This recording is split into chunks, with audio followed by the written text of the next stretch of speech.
Hi again, everyone. This is Unit 8 now of Psychology 1200. And the topics we'll discuss in this unit are social psychology and clinical psychology. Those are the broad areas of psychology we'll talk about. We're going to start with social psychology. Social psychologists are interested in how the people around us and our relationships affect our behavior. And there's no doubt that the position we have relative to other people determines how we act and the ways that we think. The first two topics we'll discuss that social psychologists are obviously quite interested in: love and romantic relationships, friendships, and also causes of the loss of a person's will. When will a person give over their right to make their own decisions and control their own behavior? What kinds of social situations encourage a person to abandon their own will and give it over to some other influence in the social environment? So we're going to start with issues related to love and friendship. And we're just going to point out to begin with that all humans have a basic need for affiliation with others. This is something that's essential for humans' mental health.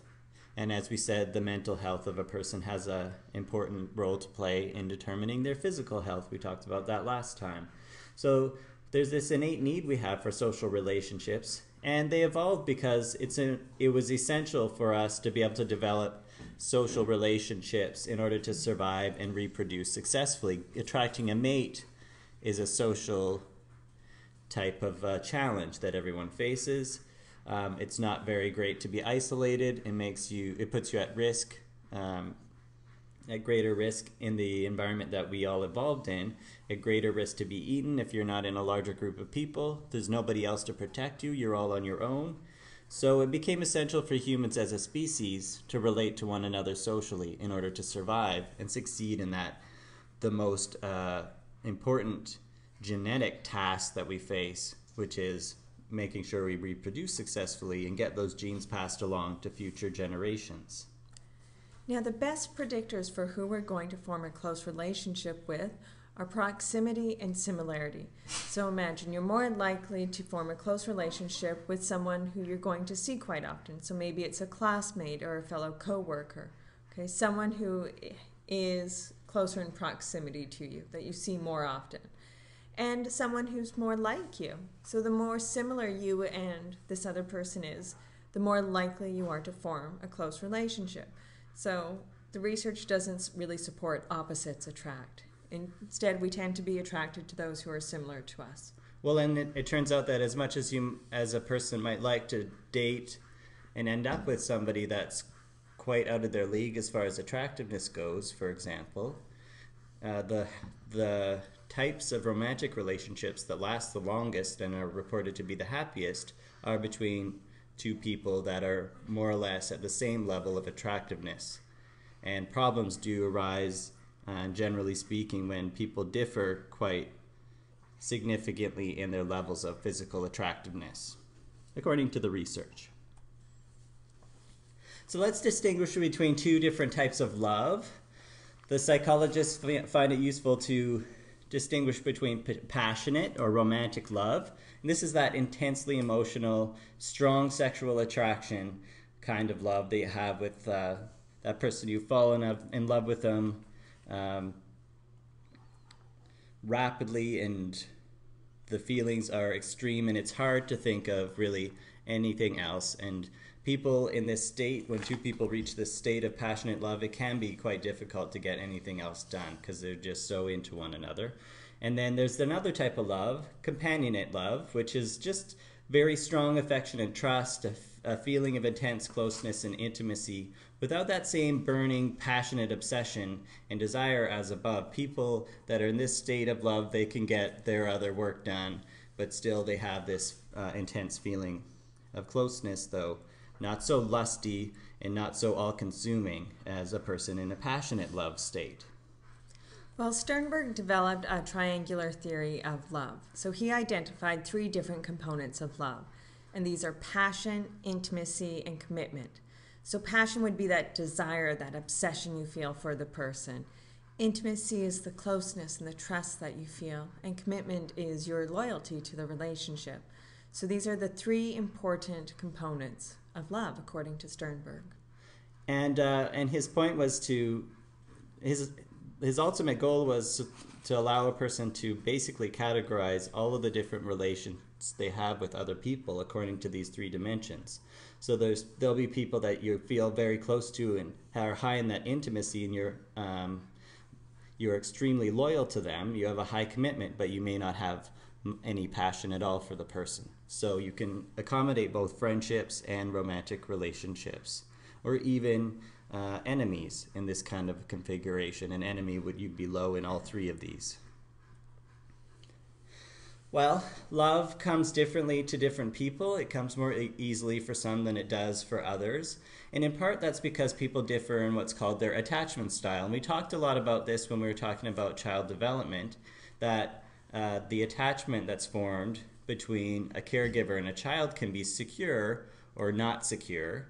And so bad and negative forms of caregiver-child attachment can form. Well, that's true in adulthood. We can form both secure attachments with other people, either in romantic relationships or friendships, and we can also form insecure attachments with people. People that differ in their attachment style end up behaving differently in relationships, and that determines the kind of relationships they end up in and their quality and whether they could ever be happy in the relationships that they form with others. So a person has a secure adult attachment style if they're not especially prone to jealousy. They're happy to have their own life and their own interests separate from the person that they're involved with, and they're willing to accept their partner's pursuit of independent interest in relationships as well. So their partners can have friendships and activities, and the person that has a secure attachment style won't be threatened by their partner having other interests that don't involve them. Well, one of the insecure attachment styles is the anxious ambivalent attachment style. So this person is going to desire closeness, but they're anxious about the threat of abandonment or rejection. So this can lead the person to act really jealous and almost smothering, like they have to be with the person at all times, otherwise they might leave them or reject them. It can also lead to the person just avoiding approaching any potential partners altogether, because the threat of abandonment is just too upsetting for the individual. Right, and these kind of people have this sort of a paradox in the way they treat a person that they care a lot about. They will cling to them and act really dependent on them one moment, and then another moment they might reject the person, sort of forestalling them, and because they're so afraid of rejection themselves, they'll go ahead and reject the person they're with just to kind of head it off at the pass. So these people can be quite frightening, frustrating to get involved with. A third attachment style is the avoidant attachment style, and this person distrusts any kind of partnership with other humans, romantic relationships, for example, and they avoid intimacy at all cost. However, everybody has a need for affiliation. Everybody has a need for social contact. These people are afraid, though, when things get too close, when somebody gets too close to their to knowing them at a deep level in terms of their thoughts and feelings, and so they won't spend much time with any one person. As a consequence of this, their need for affiliation will get met by an endless string of short-term passionate relationships. So these are the people that are serial monogamous, that they'll date people for maybe a couple of weeks at a time, never really landing with somebody for very long, avoiding intimacy and commitment. Okay, well, what would cause these different adult styles of attachment? Well, let's look at the parents these different adults had. When an adult has a secure attachment style, they tend to report warm, close relationship with their parents, and they describe their parents as generally very kind. Well, that sounds great. They had a nice, secure attachment with their parents as well. The anxious, ambivalent attachment style, though, these people report their parents as being a mix of harshly punitive and kind. So, not so great. Sometimes they're really kind, but other times they may discipline you for no reason and you're not sure what you've done wrong. The avoidant attachment style, well, these people report their parents as generally punitive and cruel. So, wow, quite different reports of what their parents were like when they were younger. Maybe we should blame the parents. Maybe, but the one problem with doing this is that these associations are based on people's reports of how their parents treated them many years prior, and they could actually be misremembering their experiences in childhood, and they could actually be interpreting their own failures at attachment now and trying to explain it with reference to events that occurred in childhood, drawing that Post hoc, ergo propter hoc. yes, post hoc ergo propter hoc, that logical fallacy that something that happened before must have caused some outcome later on.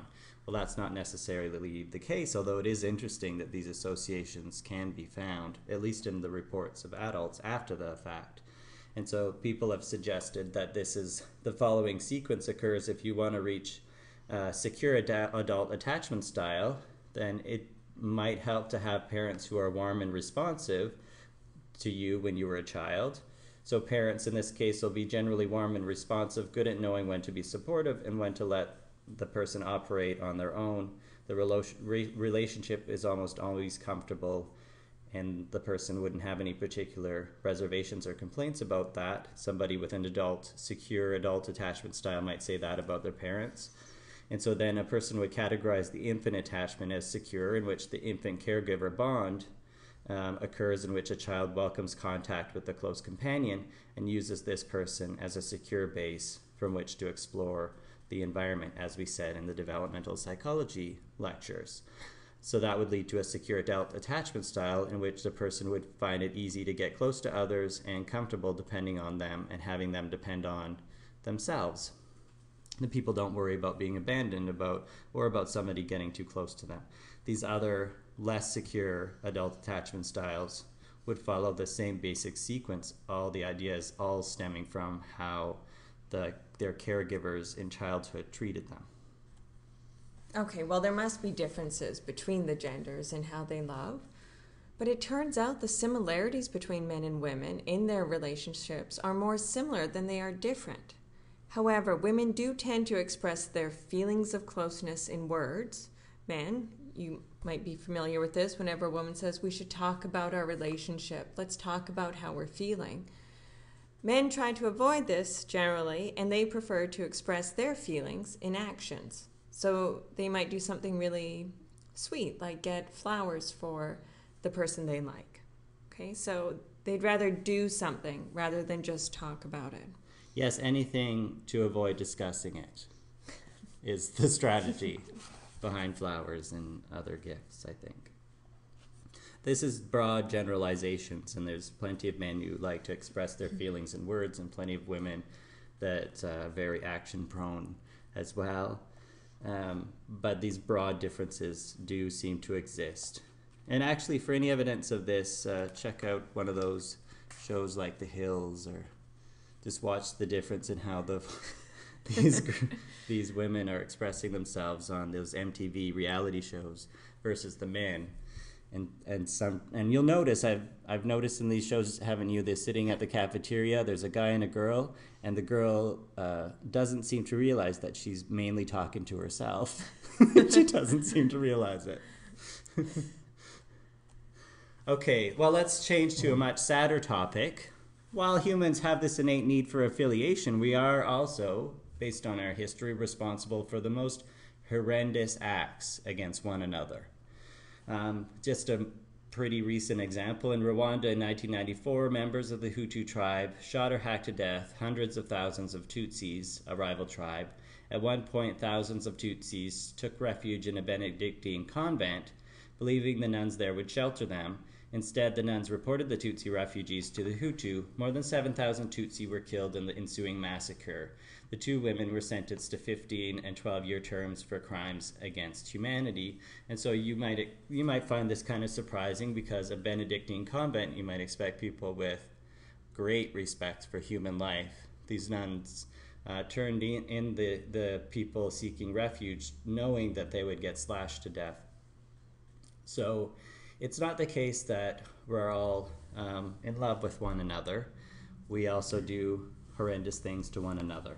And the question is why? And so social psychologists are as interested in why do people behave in murderous, bloodthirsty ways as they are in why do people fall in love, and what are the rules that control whether people stay in love or not, the friendships they form, etc. Violence is as interesting to a social psychologist as friendship. Well, in 1961, Eichmann was put on trial for murder, although he personally had never killed anyone. So Eichmann was a high-ranking officer of the Nazi SS. He supervised the deportation and death of millions of Jews during World War II. He was proud of his efficiency at his work and his ability to resist feeling pity for his victims. When he was captured by the Israelis, he insisted that he was not anti-Semitic. Shortly before his execution by hanging, Eichmann said, "I am not the monster I am made out to be. I am the victim of fallacy." Well, what's this fallacy he's talking about? Well, it's the belief that a person who does a horrible, evil deed must be a monster and someone who's sick and evil.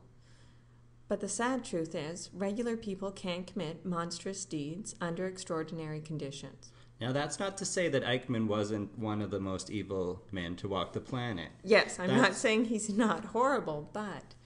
That's just saying that as humans we need to realize that evil comes from a person, but it also comes from the situation that they end up in. And there's strong influences in our environment that can cause us to behave in ways that might surprise us.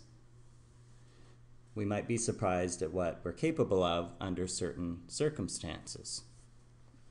So rather than being inherently evil, people that commit these evil deeds, in some amount of cases, it's the situation that they're placed in normal human mechanisms that cause a person to behave in these outrageous and violent and barbaric ways.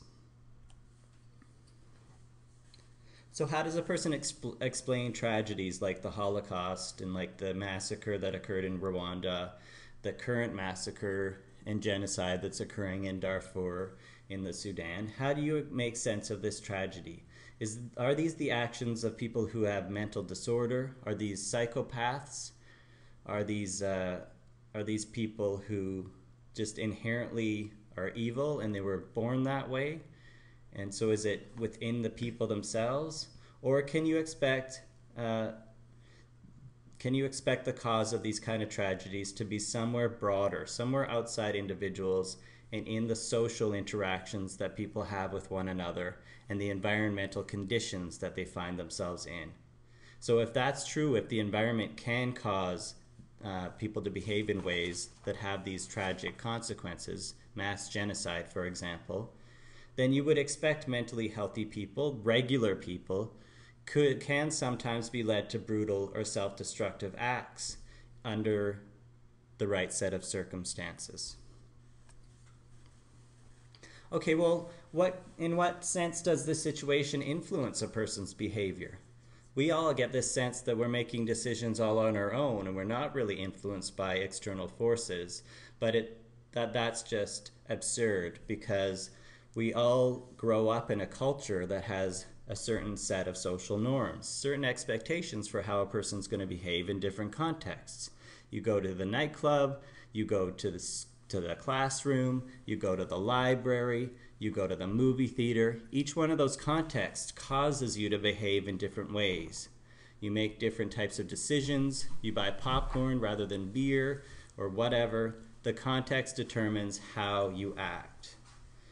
And when you violate the norms in these contexts, there's some social price to pay for violating them.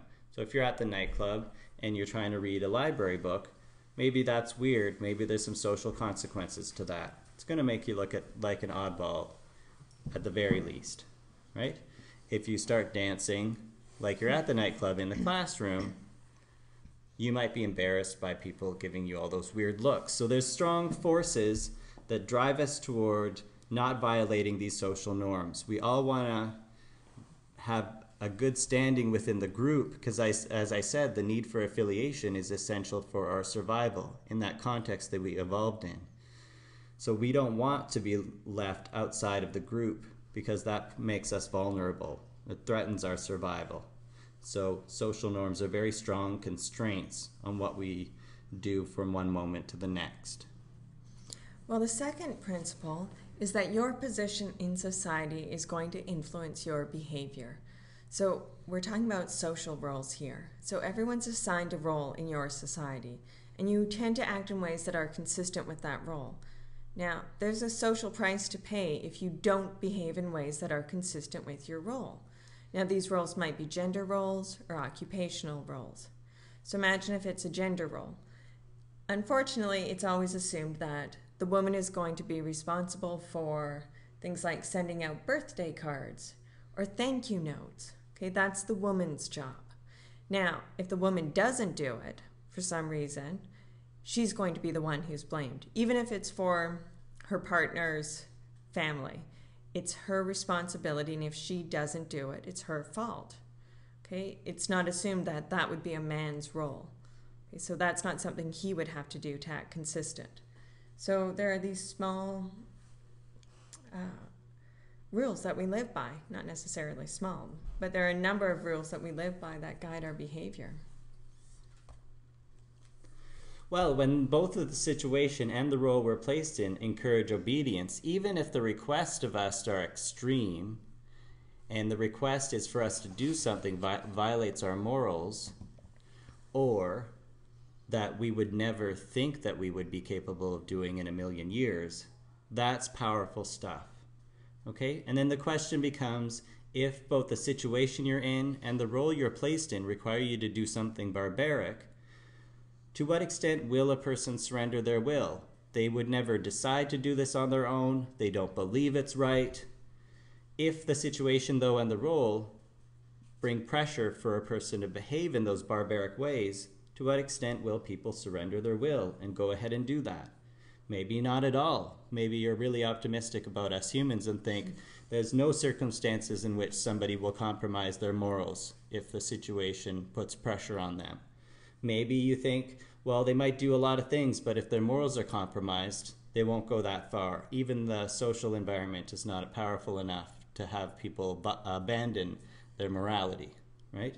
Or you might think that you might be a pessimist, and you might think that in this type of situation, people will actually succumb to the pressure and engage in alarming acts of violence and brutality. Well, Stanley Milgram back in 1963 did an amazing study in which he really tested the role of the situation on a person's behavior. So this is the obedience study. Now, he brought in people into the lab and he told them they're participating in an experiment on the effect of punishment on learning. Now, he thought that he told the participants that they were just going to be assigned the role of a teacher or a learner.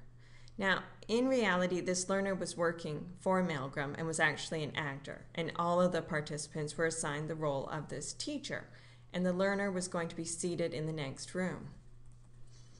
Now, the teachers were asked to give an electric shock to the learner whenever they made an error.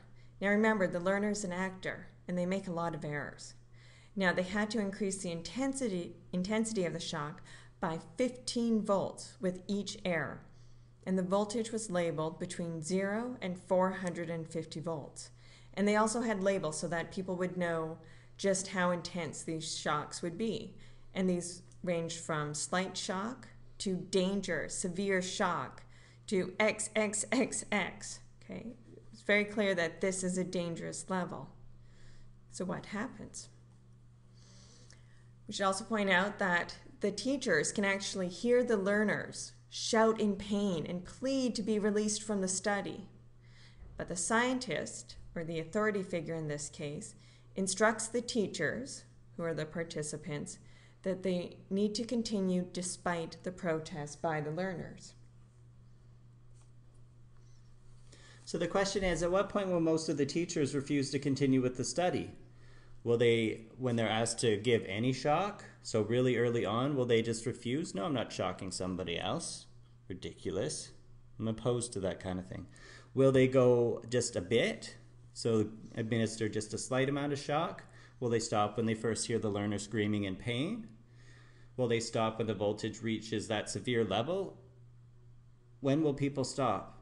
So Stanley Milgram, didn't he ask people ahead of time how many people, ask the people to decide, ask a group of people to presented the scenario to them and asked them, some of them were experts, psychologists, just to give an estimate of how many people would actually go all the way to that XXX level of shock.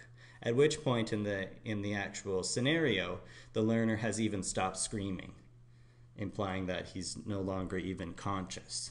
And remember, this question took place, this research, after World War II.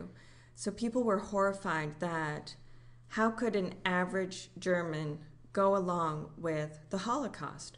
Why did they go along with this atrocity, this genocide?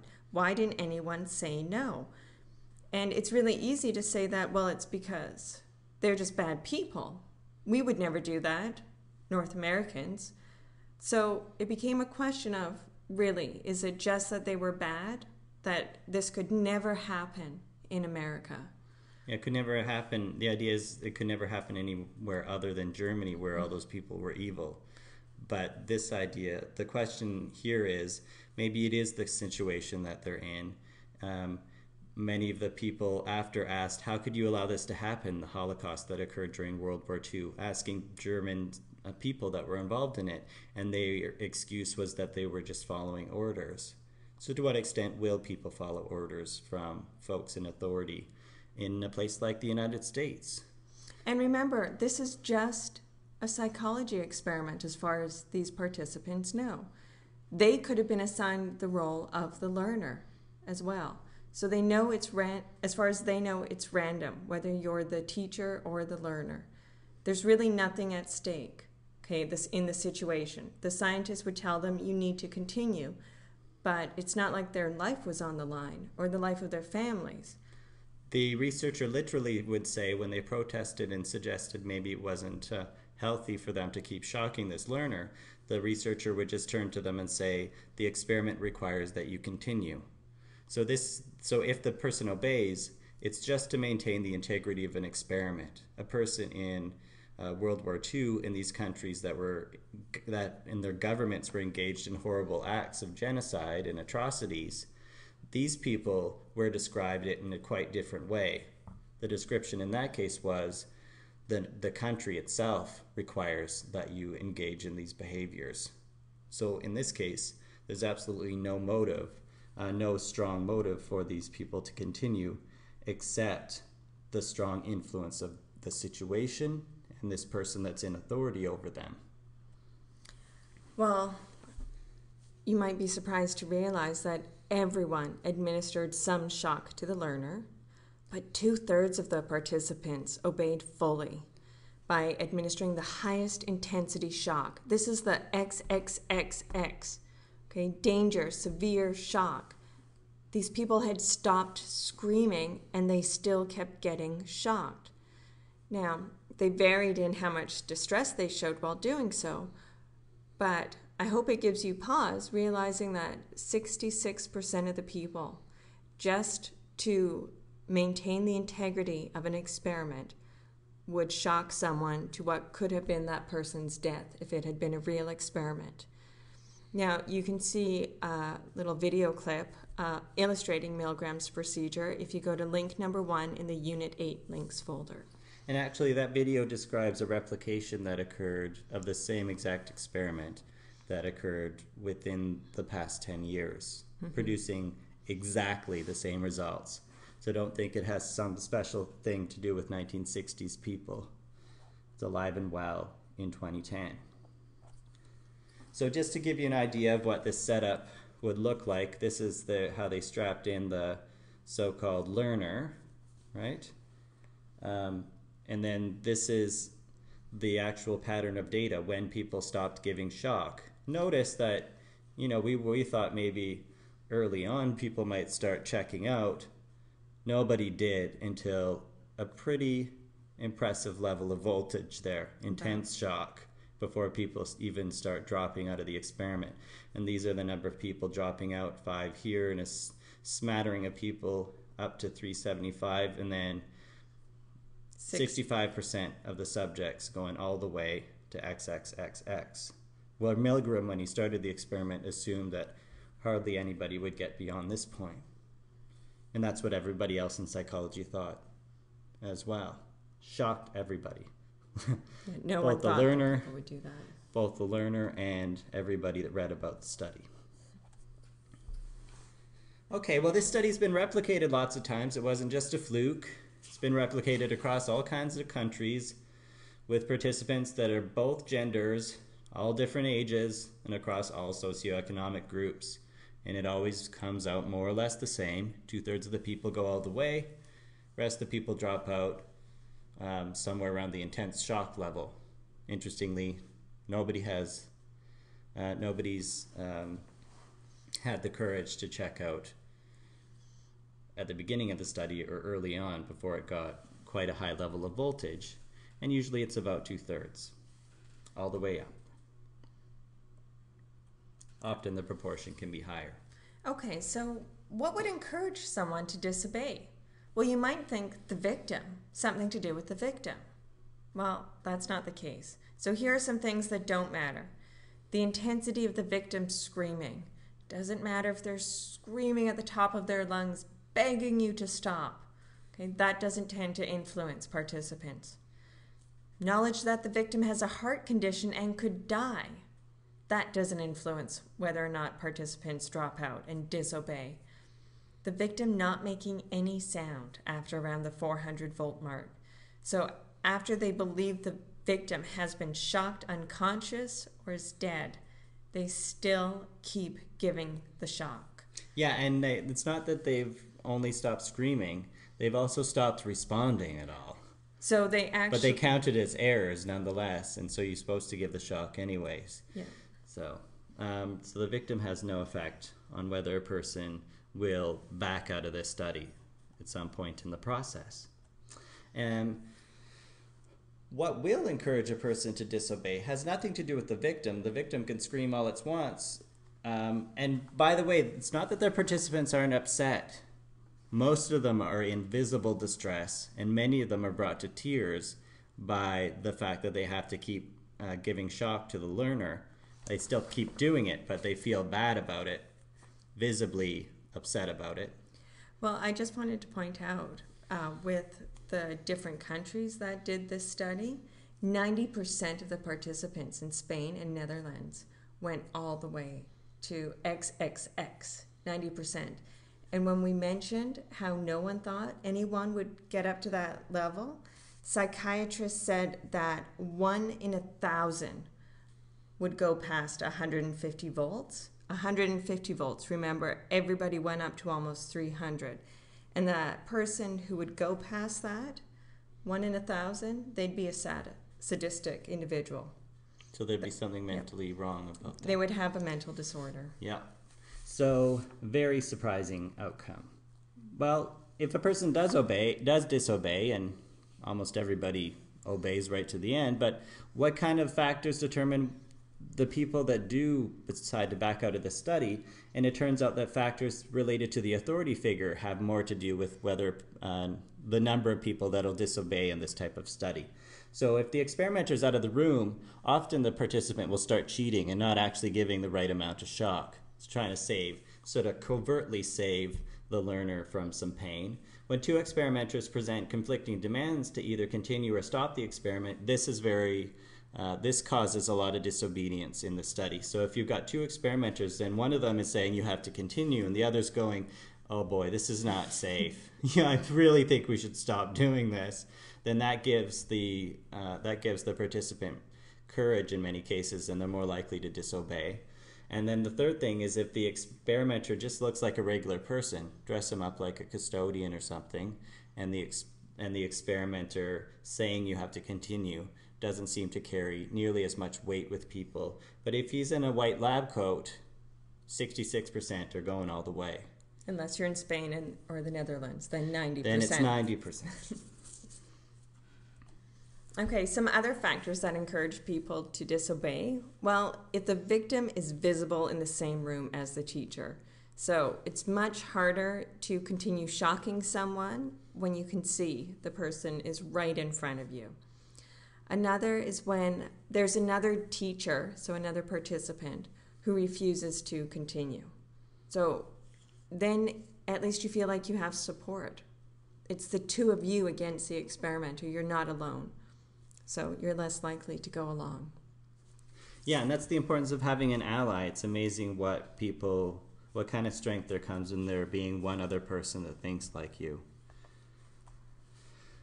Okay, surrendering complete control of one's behavior, then, according to this study, might actually be quite a pretty normal human response to authority, even in a case where there's not really anything riding on it, except maybe some course credit and this strange learning experiment that a person ended up in.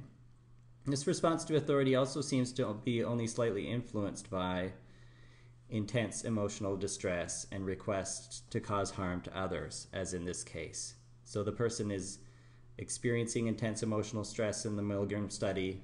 They're still going to administer the shock nonetheless because an authority figure asked them to, and they know that they're causing harm to their participant, to the learner in these studies. And by the way, you might think, oh, well, they don't even believe it's real shock. No, it's quite clear from the participants' faces that they think that they're in a real electrical shock study. But that power of authority keeps them going, administering these life-threatening magnitudes of shock. And that's all going to be true. That's going to be the normal human response to this type of situation, unless something else in the situation allows the person to break free. An ally, some other experimenter that's expressing an alternative, expressing concern for the learner, stuff like that. Okay, well, back in 1973, Zimbardo did a study that really investigated how social roles influence our behavior, and this is called the prison study. Now, university students are brought in for this study, and then at random, these students are assigned to either be a prison guard or a prisoner in a fake cell block that was under the university. Okay, so remember, these participants know that it's at random, the role that they were assigned. That the person who's assigned a prisoner is not a bad person. They just happen by chance to be assigned the role of prisoner. Both the guards and the prisoners were paid a daily fee, and they weren't told how to behave by the experimenters. Okay, so we're clear on the procedure. It's at random your role, everyone's paid on a daily basis, and they're not told how to behave. So what should happen? Maybe the participants acted as though they were just playing a game, since they knew it was at random, that these people weren't bad. So imagine you're assigned the role of a prison guard. The prisoner, you know he's not a bad person. You could have just as easily been assigned as the prisoner. So maybe it's just a game. Well, maybe given that they were given the freedom to do whatever they liked, there was no difference in the behavior of the guards and the prisoners. Maybe they all hung out together and just had a good time for those days, because nobody even told them anything about what they were supposed to do. Yeah, they were just put into this fake cell block, told their roles, and left alone. Well, maybe both sides fell completely into their roles and acted accordingly. This means that the guards enforced strict rules of behavior on the prisoners, and that the prisoners began to feel like they had done something wrong. So what happened?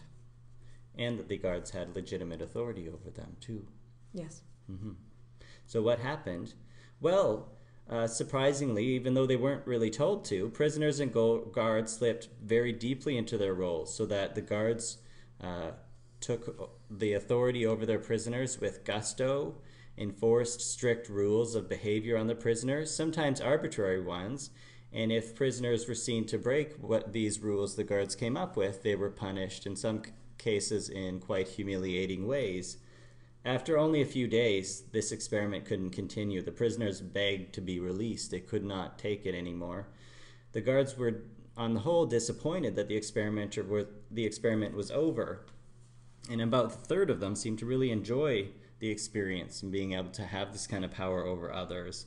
The rest might have been less enthusiastic about their role, but they fulfilled it like you would expect a prison guard to fulfill that role. So just show that the power of being assigned a social role, even based on nothing but random chance, can cause a person to fall deeply in that role and act accordingly. Now, interpret this study and then reflect on just how much control, individual control, we have on our own behaviors. In fact, one inference you might draw from this kind of study is that exercising power in a harsh and brutal way might actually be a common reaction to being in the role of authority figure, especially one for which the role seems to be associated with physical force and intimidation, like the role of a prison guard or a police officer perhaps, or a concentration camp attendant. A person in that role may develop brutal and harsh behavioral tendencies, even though that might not be the way they would behave in any other context. Okay, because in part it's because the person takes responsibility for the behaviors of the prisoner, and they feel like the prisoner's not behaving reflects on their competence as an authority figure. So just placing somebody in a role in which they're responsible for the behavior of others can encourage dominating behaviors that force others to engage in just the way the authority figure wants them to. Okay, for a video on the Stanford Prison Study, you can see link number 2 in the Unit 8 links folder. And it got pretty extreme in that prison, did it not? Yeah, they actually started physically abusing some of the prisoners.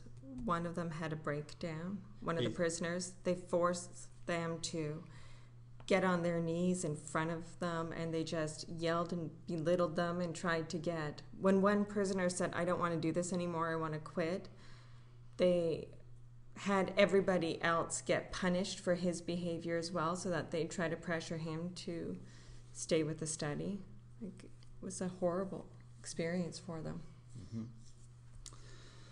Okay. Well, what are the kind of factors that encourage obedience, even when the requests are extraordinary and they require a person to do something that they would otherwise consider completely morally wrong? Well, one factor that encourages it is submitting one's behavior to the will of an authority, and that's what we've been talking about with the Milgram study. Submitting one's behavior to the will of an authority figure gives a person... In their own mind, it gives a person an excuse that they're just following the orders coming from some higher level. They're just doing their job. They're not responsible. Of course, another way of looking at it is they are responsible. They're the ones that engaged in the behavior, and they're the ones whose responsibility it is to oppose the authority figure. The problem is that this is very difficult for most humans. It's a very difficult thing for most humans to do. Second thing is that whenever obedience is something that people want to encourage in others, even if it's extreme and brutal, barbaric, one way of making it a bit easier for folks to do is to make the action seem routine. Do it with efficiency, follow a protocol, everything's done according to a schedule, everything's written down, everything's heavily recorded. And this is something that the Nazi Party in Germany was famous for. Everything was documented and followed a strict schedule and routine. And it makes it all seem like this is what we're supposed to be doing. As hard as this might be on the person we're doing it to, as barbaric as it may seem, this is an essential thing that we need to be doing.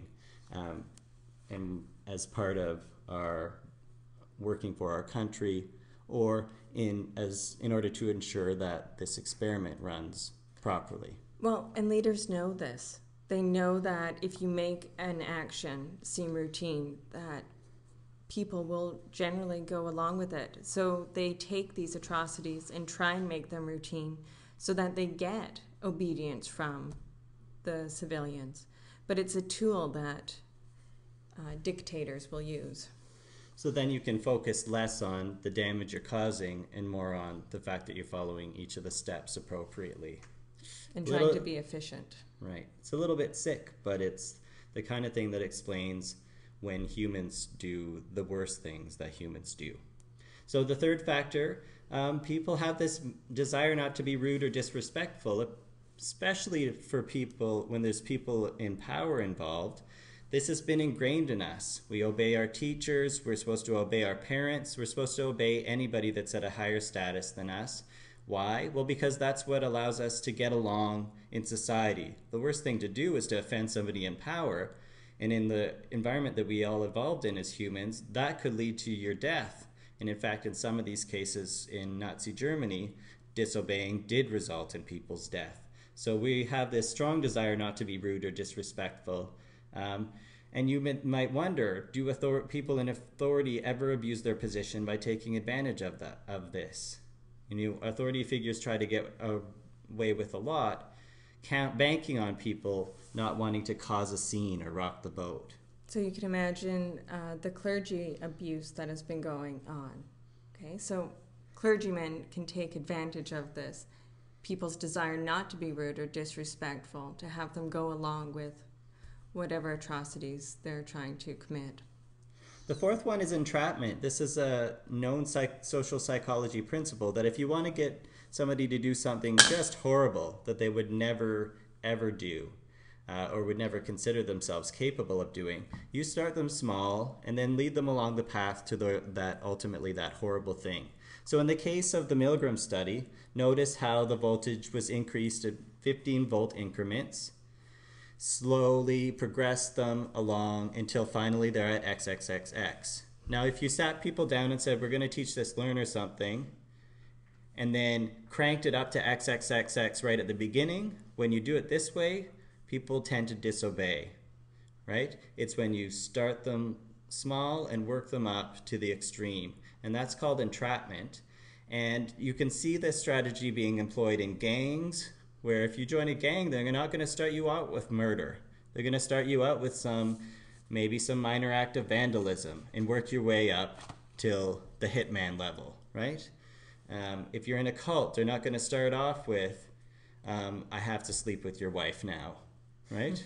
They're going to start with little minor, getting you to agree to minor things. Come over to my house for a prayer meeting or whatever.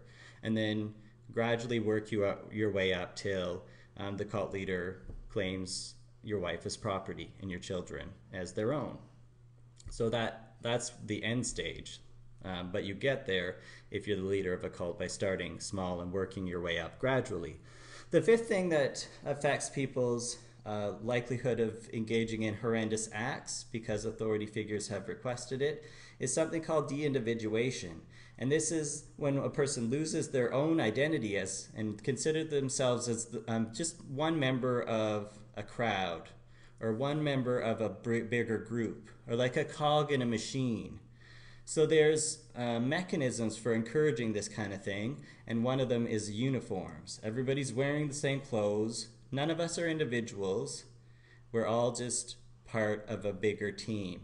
And once a person is just one member of a bigger team, it's very hard for that person to disobey even the most horrendous requests by the person in authority. So you can imagine the Ku Klux Klan. They all have their uniforms of the white hoods and the robes as a form of this individuation, because they're asking them to sometimes do atrocious acts. And it's easier to have someone go along if they feel like they are just part of this crowd. Mm-hmm. So these are the kind of things that encourage obedience, and each one of them is an answer to why humans are so brutal to one another.